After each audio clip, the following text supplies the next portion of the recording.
Hi, എല്ലാവർക്കും talent അക്കാഡമിയുടെ daily current affairs സെഷനിലേക്ക് സ്വാഗതം. എന്റെ പേര് കിരൺ.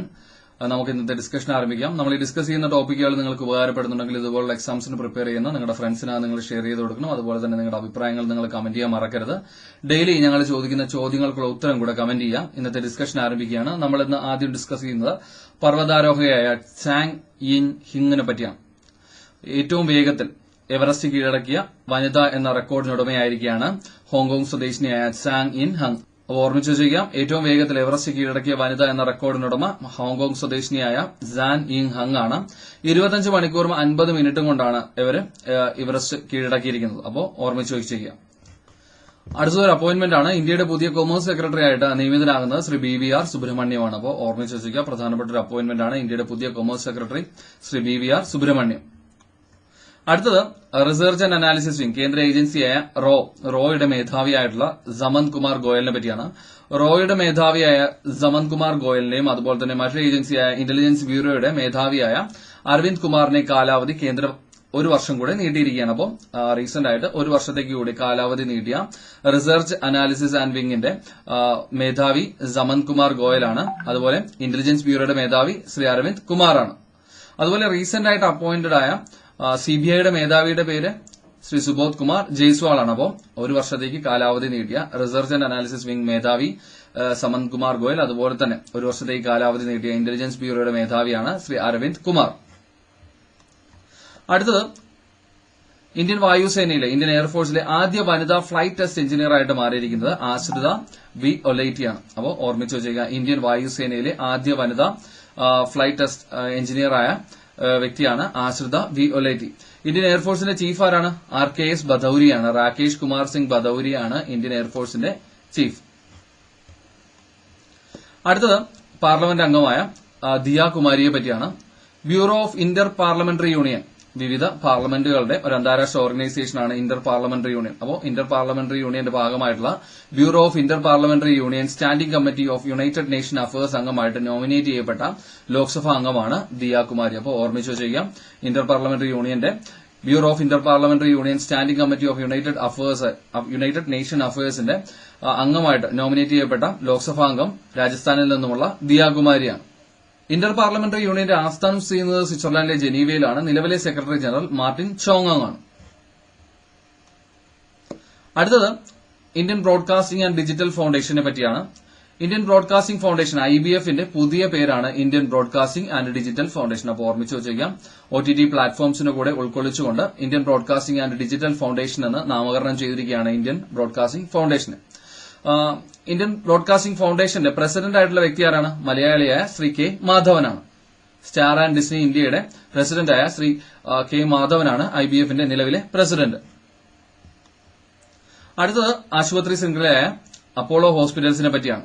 റഷ്യൻ നിർമ്മിത കോവിഡ് വാക്സിനായ സ്പുട്നിക് 5 വാക്സിൻ ഇന്ത്യയിൽ നൽകി തുടങ്ങുമെന്ന് പ്രഖ്യാപിച്ച ഇന്ത്യയിലെ ആശുപത്രി ശൃംഖലയാണ് അപ്പോളോ ഹോസ്പിറ്റൽസ്. അപ്പോൾ 2021 ജൂൺ മുതലാണ് സ്പുട്നിക് വാക്സിൻ ഇന്ത്യയിൽ വിതരണം ചെയ്യുന്നത്. അപ്പോളോ ഹോസ്പിറ്റൽസ് വഴിയാണ് ഈ വാക്സിൻ വിതരണം ചെയ്യുന്നത്. അടുത്തത് ഒരു മൊബൈൽ ആപ്ലിക്കേഷനാണ്. അതിന്റെ പേര് MHIM. MHIMന്റെ full form Manipur home isolation management എന്നാണ്. കോവിഡിന്റെ പശ്ചാത്തലത്തിൽ വീടുകളിൽ കഴിയുന്ന കോവിഡ് രോഗികൾക്കായിട്ട് മണിപ്പൂർ സംസ്ഥാനം ആരംഭിച്ച മൊബൈൽ ആപ്ലിക്കേഷനാണ് മണിപ്പൂർ ഹോം ഐസൊലേഷൻ മാനേജ്മെന്റ് അല്ലെങ്കിൽ MHIM എന്നുള്ളത്. മണിപ്പൂരിന്റെ തലസ്ഥാനം നമുക്കറിയാം ഇംഫാലാണ്. മുഖ്യമന്ത്രി ശ്രീ N ബൈരൻ സിംഗ് ആണ്. ഗവർണർ ശ്രീമതി നജ്മ ഹെപ്തുള്ളയാണ്. അടുത്തത് അമേരിക്കയുടെ ആദ്യ വനിതാ ആർമി സെക്രട്ടറി ആയിട്ട് നിയമിതയായിരിക്കുകയാണ് ക്രിസ്റ്റീൻ വോർമത്ത്. അപ്പോൾ ഓർമ്മിച്ചു വെച്ചിരിക്കുക, പ്രധാനപ്പെട്ട ഒരു അപ്പോയിന്റ്മെന്റ് ആണ്. അമേരിക്കയുടെ ആദ്യ വനിതാ ആർമി സെക്രട്ടറിയാണ് ക്രിസ്റ്റീൻ വോർമത്ത്. അടുത്ത ഒരു ഇന്റർനാഷണൽ അപ്പോയിന്റ്മെന്റ് ആണ്. സിറിയയുടെ പ്രസിഡന്റായിട്ട് വീണ്ടും തെരഞ്ഞെടുക്കപ്പെട്ടിരിക്കുകയാണ് ബാഷർ അൽ അസദ്. അപ്പോൾ ഓർമ്മിച്ചു വെച്ചേക്കുക, സിറിയയുടെ പ്രസിഡന്റായിട്ട് വീണ്ടും തെരഞ്ഞെടുക്കപ്പെട്ടിരിക്കുന്നത് ബാഷർ അൽ അസദ് ആണ്. സിറിയയുടെ തലസ്ഥാനം നമുക്കറിയാം ദമാസ്കസ് ആണ്. സിറിയയുടെ കറൻസി സിറിയൻ പൗണ്ട് ആണ്. അപ്പോൾ സിറിയയുടെ പ്രസിഡന്റായിട്ട് വീണ്ടും തെരഞ്ഞെടുക്കപ്പെട്ടിരിക്കുന്നത് ബാഷർ അൽ അസദ് ആണ്. അടുത്തത് മറ്റൊരു അപ്പോയിന്റ്മെന്റ് ആണ്.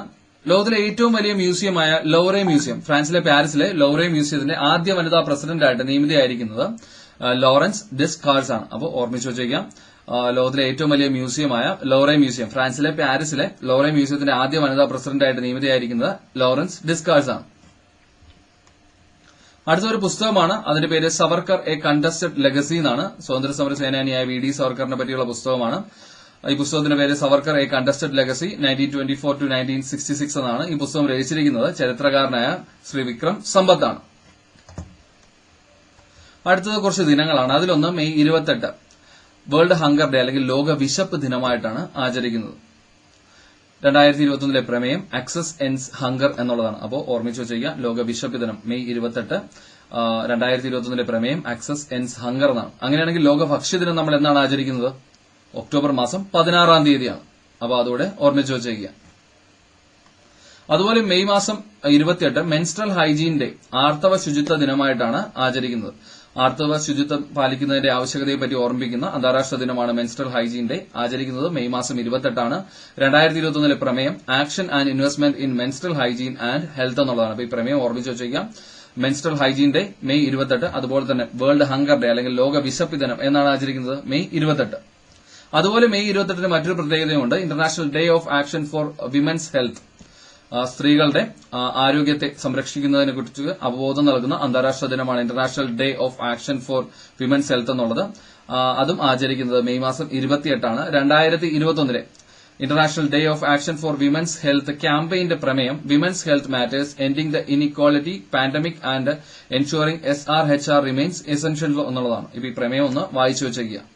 അതുപോലെ മറ്റൊരു ദിനമാണ് മെയ് മാസം 29. അതായത് ഇന്ന് international day of UN peacekeepers ആയിട്ടാണ് ആചരിക്കുന്നത്. ഐക്യരാഷ്ട്രസഭയുടെ നേതൃത്വത്തിൽ ഐക്യരാഷ്ട്രസഭയുടെ സമാധാന ശ്രമങ്ങൾക്ക് മുന്നിൽ നിന്നും പ്രവർത്തിക്കുന്ന UN പീസ് കീപ്പേഴ്സ് സമാധാന വക്താക്കളുടെ പ്രവർത്തനങ്ങളെ ഓർമ്മിപ്പിക്കുന്ന അന്താരാഷ്ട്ര ദിനമാണ് international day of UN peacekeepers എന്നുള്ളത്. ആചരിക്കുന്നത് മെയ് മാസം 29. നമ്മൾ കഴിഞ്ഞ വീഡിയോയിൽ ഡിസ്കസ് ചെയ്തിരുന്നത് UN പീസ് കീപ്പേഴ്സിനായിട്ട് അവരുടെ പ്രവർത്തനങ്ങൾ ഊർജിതമാക്കുന്നതിനായിട്ട് ഇന്ത്യ ആരംഭിക്കുന്ന ഒരു മൊബൈൽ ടെക് പ്ലാറ്റ്ഫോമിന്റെ പേര് അതെന്തായിരുന്നു? യുണൈറ്റ് അവയർ എന്നുള്ളതാണ്. അപ്പോൾ അതുകൂടെ ഓർമ്മിച്ചു വെച്ചേക്കാം. International day of UN peacekeepers എന്നുള്ളത് മെയ് മാസം 29. 2021 പ്രമേയം the road to a lasting peace leveraging the power of youth for a peace and security എന്നുള്ളതാണ്. അപ്പോൾ ഈ പ്രമേയം വായിച്ചു വെച്ചേക്കാം. International day of UN peacekeepers May 29. ഇനി ഇന്നത്തെ ക്വസ്റ്റ്യൻ ഓഫ് ദ ഡേ ആണ്.